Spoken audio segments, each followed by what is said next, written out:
اعوذ باللہ من الشیطان الرجیم بسم اللہ الرحمن الرحیم اللہم صلی علی سیدنا محمد وعلی آلہ واصحاب محمد صلی اللہ علیہ وسلم۔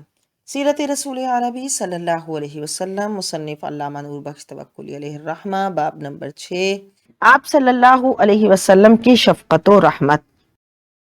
اللہ تعالیٰ نے حضور اقدس صلی اللہ علیہ وسلم کو سارے جہان کے لیے رحمت بنا کر بھیجا ہے۔ چنانچہ ارشاد باری تعالیٰ ہے وَمَا أَرْسَلْنَاكَ إِلَّا رَحْمَةً لِّلْعَالَمِينَ، اور ہم نے آپ کو سارے جہانوں کے لیے رحمت بنا کر بھیجا، اس لیے تمام مخلوقات آپ کی رحمت سے بہرہ ہے، جیسا کہ اس کے بارے میں ہم سنیں گے۔ امت پر شفقت و رحمت۔ آپ صلی اللہ علیہ وسلم اپنی امت پر بہت شفیق و مہربان ہیں، اور آپ کے اس وصف کو رب العزت یوں ارشاد فرماتا ہے لَقَدْ جَاءَكُمْ رَسُولٌ مِّنْ أَنفُسِكُمْ عَزِيزٌ عَلَيْهِ مَا عَنِتُّمْ حَرِيصٌ عَلَيْكُمْ بِالْمُؤْمِنِينَ رَءُوفٌ رَحِيمٌ۔ تمہارے پاس وہ رسول آیا کہ جو تم پر اتنا مہربان ہے کہ تمہارا مشقت پر پڑنا اس کو گراں گزرتا ہے۔ علیکم بالمؤمنین رؤوف الرحیم، وہ مومنوں پر بہت زیادہ مہربان اور رحم فرمانے والا ہے۔ اس آیت میں اللہ تعالیٰ نے اپنے حبیب پاک صلی اللہ علیہ وسلم کے اوصاف حمیدہ میں ذکر کر دیا کہ امت کی تکلیف ان پر شاق گزرتی ہے، ان پر دشوار ہوتی ہے، ان کو شب و روز یہی خواہش دامن گیر رہتی ہے کہ امت راہ راست پر آ جائے۔ اور آپ علیہ الصلاۃ والتسلیم نے اس امت کی ہدایت و بہبود کے لیے کیا کیا تکلیفیں اٹھائیں، سخت سے سخت مصیبت برداشت فرمائی، لیکن کبھی بد دعا نہ دی بلکہ ہدایت کی دعا کی۔ ایمان والوں پر آپ کی شفقت و رحمت اور زیادہ ہے، اسی واسطے آپ نے کسی مقام پر بھی امت کو فراموش نہیں فرمایا۔ جس روز کوئی آندھی یا آسمان پر بادل ہوتا، آپ علیہ الصلاۃ والتسلیم کے چہرہ مبارک میں غم و فکر کے آثار نمایاں ہو جاتے، اور آپ کبھی آگے بڑھتے اور کبھی پیچھے ہٹتے، یعنی آپ کو یہ خوف لاحق ہو جاتا کہ میری امت پر کوئی عذاب نازل نہ ہو جائے۔ جب بارش ہو جاتی تو آپ خوش ہو جاتے اور حالت غم جاتی رہتی۔ حضرت عائشہ صدیقہ رضی اللہ تعالیٰ عنہ نے آپ سے اس کا سبب دریافت کیا تو فرمایا میں ڈرتا ہوں کہ مبادا قوم عاد کی طرح یہ عذاب نہ ہو جو میری امت پر مسلط کر دیا جائے۔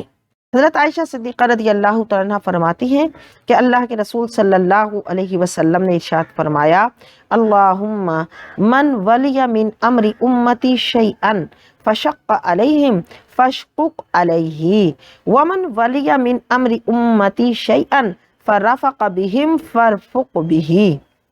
خدایا جو شخص میری امت کا کسی کام کا والی و متصرف بنایا جائے، بس اگر وہ ان کو مشقت میں ڈالے تو تو اس کو مشقت میں ڈال، اور جو شخص میری امت کے کسی عمر کا والی بنایا جائے اور وہ ان کے ساتھ نرمی کرے تو اس کے ساتھ نرمی کر۔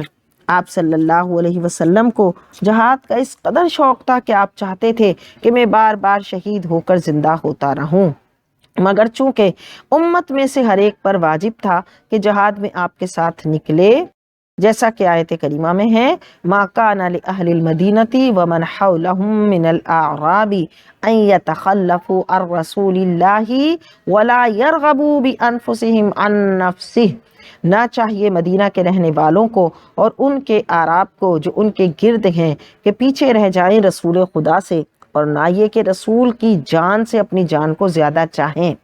اس لیے آپ سرایا میں لشکر اسلام کے ساتھ بعض اوقات اس خیال سے تشریف نہ لے جاتے تھے کہ اگر میں ہر فوج کے ہمراہ جاؤں تو مسلمانوں کی ایک جماعت پیچھے رہ جائے گی، کیونکہ میرے پاس اس قدر گھوڑے اونٹ نہیں کہ سب کو سوار کر کے ساتھ لے جاؤں، اور نہ ان میں اتنی استطاعت ہے کہ وہ میرے ساتھ جائیں، تو اس طرح پیچھے رہ جانے والے گناہگار اور نا خوش اور شکستہ دل ہوں گے۔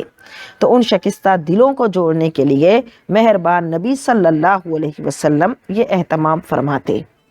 حضرت عبداللہ بن عمر بن العاص رضی اللہ تعالیٰ عنہ کا بیان ہے کہ رسول اللہ صلی اللہ علیہ وسلم نے اللہ تعالیٰ کا قول حضرت ابراہیم کی جو نسبت ہے کہ رب انہن اضللن کثیرا من الناس، اور حضرت عیسیٰ کا قول ان تعذبہم فانہم عبادک وَإِن تَغْفِرْ لَهُمْ فَإِنَّكَ أَنْتَ الْعَزِيزُ الْحَكِيمُ، یہ تلاوت فرمائی، پھر اپنے دونوں ہاتھ اٹھا کر دعا کی اللہم امتی امتی، اور آپ گریہ فرمانے لگے۔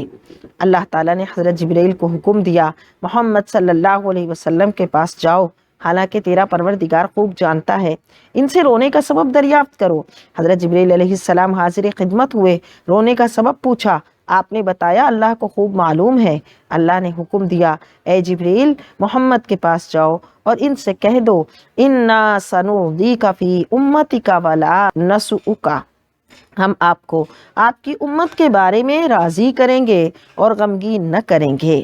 حضرت ابو ہریرہ رضی اللہ تعالیٰ عنہ کا بیان ہے کہ جناب پیغمبر خدا صلی اللہ علیہ وسلم نے فرمایا کہ جو مومن مر جائے اور جو مال چھوڑ جائے وہ اس کے وارثوں کا حق ہے، اور جو مومن قرض یا محتاج عیال چھوڑ جائے یا قرض تو میرے پاس آئے، میں اس کا ولی اور اس کی کفالت کرنے والا ہوں۔ اللہ اکبر، سبحان اللہ۔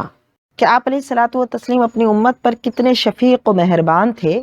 آپ علیہ الصلوۃ والسلام نے 3 رات نماز تراویح اپنے اصحاب کرام کو پڑھائی۔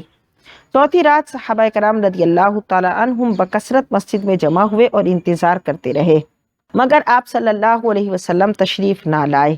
صبح کی نماز کے بعد آپ نے یوں تقریر فرمائی، اما بعد فإنه لم يخف علي مكانكم لكني خشيت ان تقرض عليكم فتعجزوا عنها، تمہارا مسجد میں جمع ہونا مجھ پر پوشیدہ نہ تھا، لیکن مجھے خوف ہوا کہ کہیں تم پر یہ نماز فرض ہو جائے اور تم اس کے ادا کرنے سے عاجز ہو۔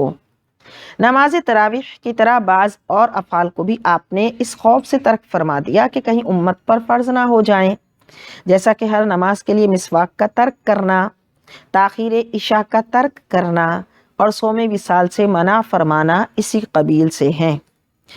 یہ آپ کی شفقت ہی ہے کہ دین و دنیا میں امت کے لیے تخفیف و آسانی ہی مد نظر رہی۔ چنانچہ جب بھی آپ کو 2 امروں میں اختیار دیا جاتا تو آپ اس میں سے آسان کو اختیار فرماتے، وہاں شرط یہ ہے کہ وہ آسان گناہ کا سبب نہ ہو۔ ظاہر ہے اگر ایسا ہوتا تو آپ سب سے زیادہ اس سے دور رہنے والے تھے۔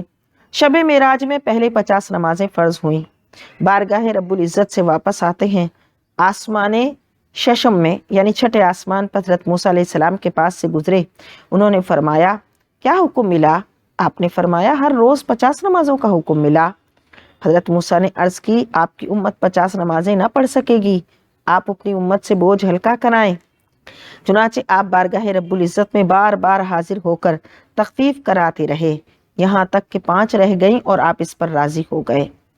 جب شب معراج میں آپ علیہ الصلوۃ والتسلیم مقام قاب قوسین میں پہنچے تو باری تعالیٰ کی طرف سے آپ پر یوں سلام پیش ہوا، السلام علیک ایھا النبی ورحمۃ اللہ وبرکاتہ، اے نبی تم پر سلام اور اللہ کی رحمت اور برکتیں۔ اس کے جواب میں آپ نے ارشاد فرمایا السلام علینا وعلی عباد اللہ الصالحین، سلام ہم پر اور اللہ کے نیک بندوں پر۔ اس جواب میں حضور اقدس صلی اللہ علیہ وسلم نے عباد صالحین کو الگ ذکر کر کے گناہ گاران امت کو انتہائی کرم سے سلام میں اپنے ساتھ شامل رکھا، اسی لیے صیغہ جمع علینا استعمال فرمایا۔ حضرت جابر رضی اللہ تعالیٰ عنہ روایت کرتے ہیں کہ اللہ کے رسول صلی اللہ علیہ وسلم نے ارشاد فرمایا میرا حال اور میری امت کا حال اس شخص کی طرح ہے جس نے آگ روشن کی، بس ٹڈیاں اور پروانے اس میں گرنے لگے اور وہ ان کو آگ سے ہٹاتا تھا، سو میں بھی کمر سے پکڑ پکڑ کر ان کو آگ سے بچانے والا ہوں اور تم میرے ہاتھ سے چھوٹتے ہو اور آگ میں گرنا چاہتے ہو۔ قیامت کے دن بغرض شفاعت یکے بعد دیگرے انبیاء کرام علیہ السلام کے پاس جائیں گے، مگر سب عذر پیش کریں گے، آخر کار حضور شفیع المذنبین رحمت للعالمین صلی اللہ علیہ وسلم کی خدمت میں حاضر ہوں گے۔ آپ حمد و ثنا کے بعد سجدے میں گر جائیں گے، باری تعالیٰ کی طرف سے ارشاد ہوگا ارفع راسک یا محمد، اے محمد سجدے سے سر اٹھائیے، جو کچھ مانگیے دیا جائے گا، شفاعت کیجئے، آپ کی شفاعت قبول کی جائے گی۔ اس وقت آپ عرض کریں گے یا رب امتی امتی۔ اب عالم برزخ میں ہر روز آپ پر ابھی آپ کی امت کے اعمال پیش ہوتے ہیں، اچھے عمل دیکھ کر آپ خدا کا شکر اور برے عمل دیکھ کر مغفرت کی دعا فرماتے ہیں۔ آپ علیہ الصلاۃ والتسلیم جس طرح مومنوں پر شفیق اور مہربان ہیں، اسی طرح آپ صلی اللہ علیہ وسلم کی رحمت کا حصہ کافروں کو بھی ملا ہے، جیسا کہ اللہ رب العزت کا ارشاد ہے وَمَا كَانَ اللَّهُ لِيُعَذِّبَهُمْ وَأَنْتَ فِيهِمْ، اے محبوب چونکہ آپ ان میں موجود ہیں تو آپ کا رب ان کو عذاب نہ کرے گا۔ اس لیے کفار سے یہ عذاب مرفوع ہے، یعنی اٹھا ہوا ہے تا قیامت۔ صحابہ کرام نے عرض کی یا رسول اللہ آپ مشرکین پر بد دعا فرمائیں۔ آپ نے فرمایا میں لعنت کرنے والا بنا کر نہیں بھیجا گیا، میں صرف رحمت کے لیے آیا ہوں۔ حضرت طفیل بن عمر دوسی کو رسول اللہ صلی اللہ علیہ وسلم نے قبیلہ دوس میں دعوت اسلام کے لیے بھیجا۔ انہوں نے حاضر ہو کر عرض کی قبیلہ دوس ہلاک ہو گیا کیونکہ انہوں نے نافرمانی کی اور اطاعت سے انکار کر دیا، آپ ان پر بد دعا فرمائیں۔ آپ صلی اللہ علیہ وسلم نے دعا فرمائی اللہم اہدی دوسن واتی بہم، اللہ قبیلہ دوس کو ہدایت دے دے اور ان کو مسلمان کر کے لا۔ جب طائف سے محاصرہ اٹھا لیا گیا تو صحابہ کرام نے عرض کی یا رسول اللہ صلی اللہ علیہ وسلم ہم کو قبیلہ ثقیف کے تیروں نے جلا دیا، آپ ان پر بد دعا فرمائیں۔ آپ نے ارشاد فرمایا اللہم اہدی ثقیفن، اللہ ثقیف کو ہدایت دے۔ جنگ احد میں دانت مبارکہ شہید ہوئے، چہرہ مبارکہ خون آلود ہوا، مگر زبان مبارکہ پر یہ الفاظ تھے اللہم اغفر لقومی فانہم لا یعلمون۔ جب قریش نے ایمان لانے سے انکار کر دیا، آپ علیہ الصلاۃ والسلام نے یوں دعا کی یا اللہ ان حضرات پر یوسف علیہ السلام کے 7 سالوں کی طرح 7 سال قحط لا۔ چنانچہ ایسے ہی ہوا، قریش نے ہڈیاں اور مردار کھائے۔ اس حالت میں ابو سفیان نے حاضر خدمت ہو کر عرض کی یا محمد آپ کی قوم ہلاک ہو گئی، اللہ سے دعا کیجئے ان کی مصیبت دور ہو جائے۔ بس حضور رحمت للعالمین صلی اللہ علیہ وسلم نے ان ظلم و ستم کے پہاڑ ڈھانے والوں کے لیے دعا فرمائی، وہ مصیبت دور ہو گئی۔ حضرت ثمامہ بن آثال کا ایمان لانے کا قصہ ہے کہ وہ اسلام لا کر جب آپ علیہ الصلوۃ والسلام کی اجازت سے عمرہ کے لیے مکے میں آئے تو مشرکین میں سے کسی نے کہا کہ تم تو ہمارے دین سے برگشتہ ہو گئے۔ انہوں نے کہا میں تو دین محمدی جو خیر الادیان ہے میں نے تو اسے اختیار کیا ہے۔ اب کہا کہ اللہ کی قسم رسول اللہ صلی اللہ علیہ وسلم کی اجازت کے بغیر غلہ کا ایک دانہ تم تک نہیں پہنچے گا۔ مکہ میں غلہ یمامہ سے آیا کرتا تھا، جب یمامہ سے غلہ کی آمد بند ہو گئی تو قریش میں قحط پڑ گیا۔ انہوں نے آپ علیہ الصلوۃ والسلام کو صلہ رحمی کا واسطہ دیا۔ آپ علیہ الصلوۃ والسلام نے حضرت ثمامہ کو ارشاد فرمایا یہ بندش اٹھا دو، چنانچہ ایسا ہی کیا گیا۔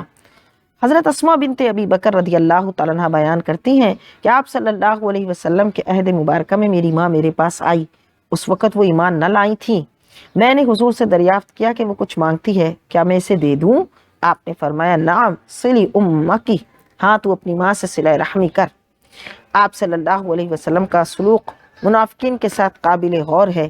یہ لوگ چاپلوسی کرتے تھے مگر پیٹھ پیچھے حضور کو اذیت دیتے تھے، باوجود اس علم کے آپ علیہ الصلاۃ والتسلیم ان کے لیے دعائے مغفرت فرماتے اور ایک موقع پر ان کی جنازے کی نماز بھی پڑھائی، لیکن پھر اللہ رب العزت نے منع فرما دیا۔